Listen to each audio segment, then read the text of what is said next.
Howdy. Today, Blue Note Records announced the next handful of titles for their Blue Note Classic series. And the most interesting thing about that is that it's a return to the original idea that they used in the Blue Note 80th anniversary series.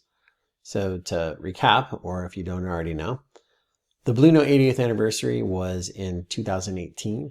That reissue series was put together by Blue Note president Don Was.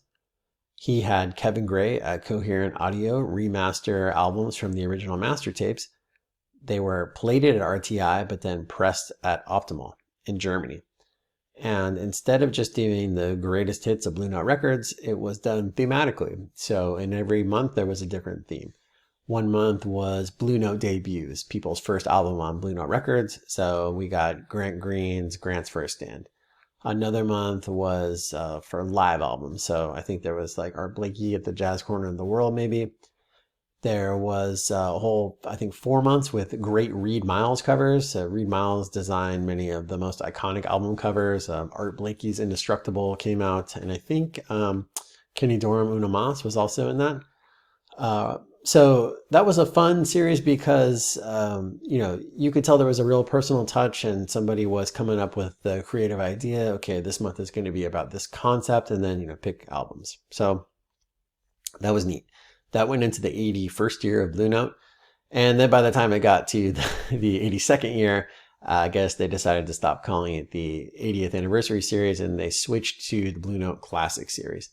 And when that switch was made, there was also a philosophical shift that these were going to be the greatest hits. So if you made a list of the top 50 Blue Note albums of all time, everything that came out was probably something that would be on that list. You had Wayne Shorter, Speak No Evil, Horace Silver, Song for My Father, Hank Mobley, Soul Station.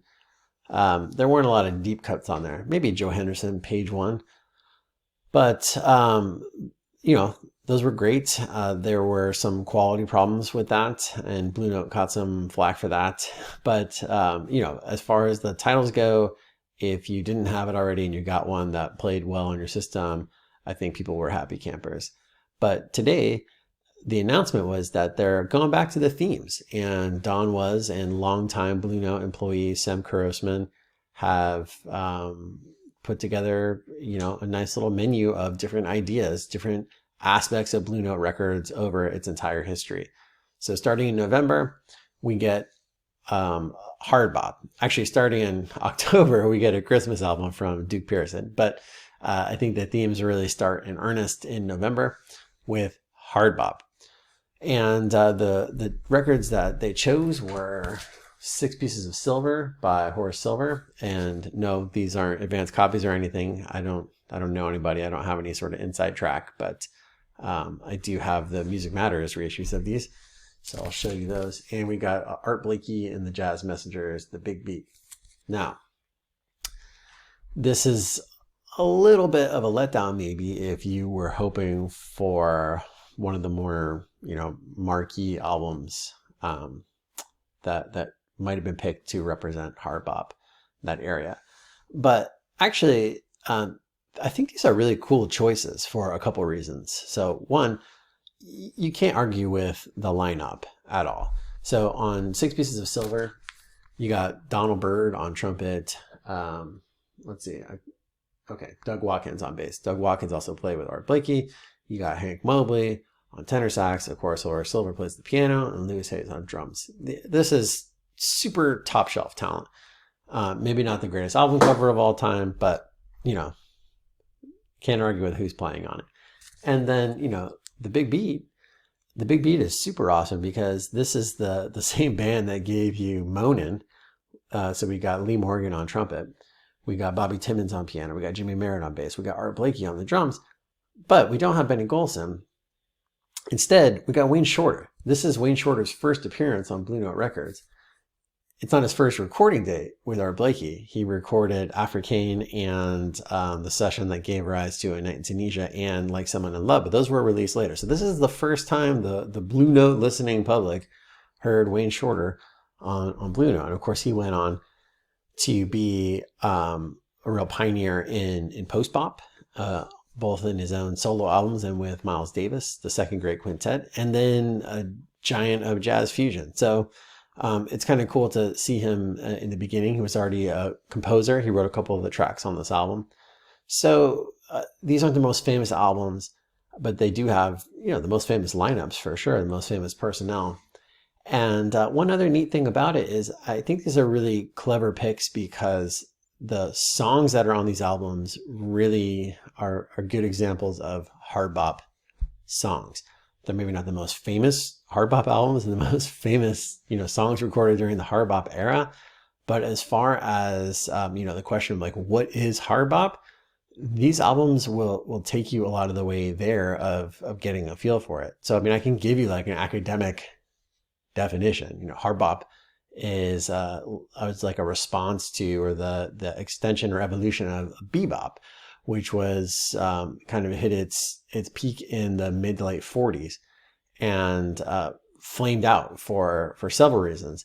If you're not very familiar with bebop, the three people to kind of check out would be Dizzy Gillespie for trumpet, Charlie Parker, alto saxophonist, aka Bird, and then Bud Powell. So Blue Note's actually doing a bebop month in April. So if you want to wait, 5 months after these come out, you can check those out. But the gist of bebop is that it's a playing style, it's an idiom or like a vernacular for how to solo over what was largely at the time like the Great American Songbook from Broadway musicals, popular music. And those songs were predominantly written by white people.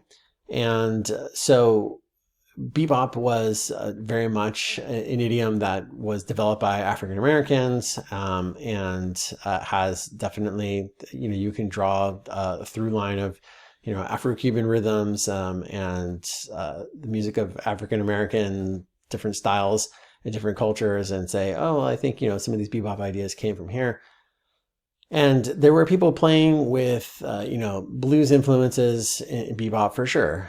Some of Charlie Parker's most famous songs are blueses. And there were people playing in kind of Latin feel. Bud Powell, Poco Loco, Kenny Dorham has a whole 10-inch album called Afro-Cuban. But what hard bop sees is a real putting those things more predominantly into the music, into the style of soloing, and taking the bebop language, taking the rhythmic figures and the chromaticism and some of the ideas about, putting together a solo and changing some of the chords that would traditionally be played with the songs with some more adventurous choices, but then stepping back from the kind of athleticism of a Dizzy Gillespie or a Bud Powell or a Charlie Parker, and getting away from just like the relentless stream of notes, and taking more space, putting more bluesy ideas in, or more bluesy songs, more Latin feel, and more what would end up being kind of like soul jazz or R&B later, or like gospel sounding ideas. So that it's a big kind of like melting pot. And that was kind of the hot ticket from the early to mid 50s through the end of that decade.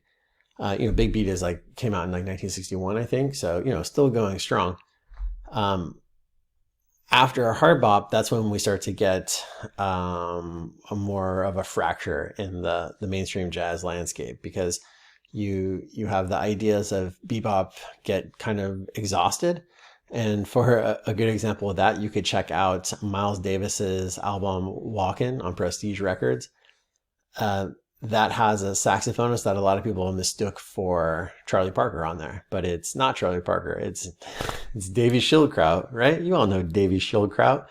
And one of the things about bebop is that once you had really internalized and mastered the style, the chord substitutions, the fluidity of playing through all of those changes with the rhythmic ideas, you kind of sounded like everybody else maybe. And then if you were going for your own sound, maybe you weren't really playing exactly bebop anymore.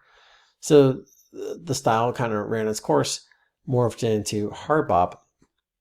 I think hard bop was a big enough tent for a while for people to explore and carve out their own styles. But then you see someone like Cannonball Adderley ending up in more of a soul jazz arena with more of like a bluesy influences.